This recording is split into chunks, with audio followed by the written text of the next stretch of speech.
বরিশাল মেহেন্দিগঞ্জের কৃতি সন্তান প্রতিমন্ত্রী জনাব রাজীব আহসান যেন বাস্তব জীবনের এক সাহসী নায়ক, যেন কলকাতার মুভির সেই ফাটাকেষ্ট, যেখানেই অনিয়ম সেখানেই তার বিচরণ। অবৈধ ড্রেজার মেশিন দিয়ে বালু উত্তোলন, রাস্তার কাজে অনিয়ম কিংবা নদী রক্ষা বাদে দুর্নীতি, সব কিছুর বিরুদ্ধেই তিনি নিচ্ছেন কঠোর অবস্থান। তিনি কারো তোষামত পছন্দ করেন না, ভালোকে ভালো অন্যায়কে অন্যায় বলতেই স্বাচ্ছন্দ্য বোধ করেন।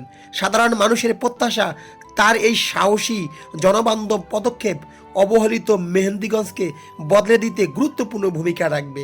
সংগ্রামী ও কর্মঠ এই মানুষটি উন্নয়নের লক্ষ্যে যেখানেই ছুটে যাচ্ছেন সেখানেই মানুষের ভালোবাসা পাচ্ছেন। অনেকের প্রত্যাশা, আশা ও বিশ্বাস আরও দৃঢ় হচ্ছে একজন রাজীব আহসানই পারবেন অবহেলিত মেহেন্দিগঞ্জকে উন্নয়নের দুয়ারে পৌঁছে দিতে।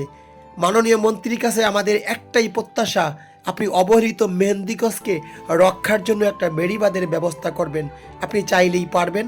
মহান আল্লাহ আপনাকে সেই মেধা ও সাহস দিয়েছে যা আপনার ভিতরে প্রতিফলিত হচ্ছে, এবং মাদক থেকে মেহেন্দিগঞ্জকে রক্ষা করুন, এটাই চাই এলাকাবাসী। দর্শক, ভিডিওটি অন্যকে দেখার জন্য শেয়ার করুন, আর এরকম ভিডিও পেতে আমাদের পেজটি ফলো দিতে ভুলবেন না। আল্লাহ হাফেজ, ভালো থাকুক মেহেন্দিগঞ্জের প্রতিটি মানুষ।